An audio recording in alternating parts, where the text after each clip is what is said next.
ஜனநாயகன் விவகாரத்தில் உலகநாயகன் ஏன்றி தணிக்கை முறையில் மாற்றம் தேவை. மத்திய அரசுக்கு கமல்ஹாசன் விடுத்த அதிரடி கோரிக்கை. வணக்கம். நடிகர் விஜயின் ஜனநாயகன் திரைப்படம் தணிக்கை வாரிய சிக்கலால் முடங்கியுள்ள நிலையில் அதற்கு ஆதரவாக மக்கள் நீதி மய்யத்தின் தலைவரும் மாநிலங்களவை உறுப்பினருமான கமல்ஹாசன் களமிறங்கியுள்ளார்.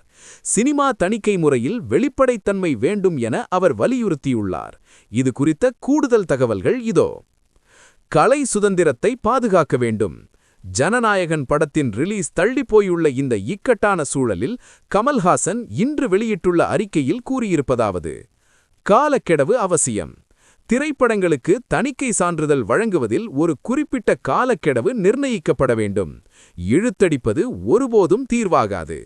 காரணம் சொல்லுங்கள். ஒரு காட்சியை நீக்க சொன்னாலோ அல்லது திருத்தம் சொன்னாலோ அதற்கான முறையான காரணத்தை தணிக்கை வாரியம் எழுத்துப்பூர்வமாக வழங்க வேண்டும். திரை உலகிற்கு அழைப்பு. ஒற்றுமை. இது திரைத்துறையினர் அனைவரும் ஒன்றிணைய வேண்டிய நேரம். அரசு நிறுவனங்களுடன் ஆக்கப்பூர்வமான பேச்சுவார்த்தை நடத்தி கலைஞர்களின் படைப்பு சுதந்திரத்தை பாதுகாக்க வேண்டும். ஜனநாயக பண்பு. கலைஞர்கள் மீதும் மக்கள் மீதும் நம்பிக்கை வைப்பதே ஒரு வலிமையான ஜனநாயகத்தின் அடையாளம். தணிக்கை முறையை சீரமைப்பது அரசியலமைப்பு விழுமியங்களை வலுப்படுத்தும் என மாநிலங்களவை உறுப்பினராகவும் தனது கருத்தை பதிவு செய்துள்ளார். ஜனநாயகன். என்ன நடக்கிறது? தற்போதைய நிலை: சென்னை உயர்நீதிமன்ற தடையால் பொங்கல் வெளியீடு ரத்து செய்யப்பட்டுள்ளது. விஜய் ரசிகர்களின் வரவேற்பு. கமல்ஹாசனின் இந்த ஆதரவு அறிக்கை தற்போது ஏமாற்றத்தில் இருக்கும் விஜய் ரசிகர்களிடையே பெரும் வரவேற்பை பெற்றுள்ளது. சமூக வலைதளங்களில் ஜனநாயகன் மற்றும் கமல்ஹாசன் பெயர்கள் ட்ரெண்ட் ஆகி வருகின்றன.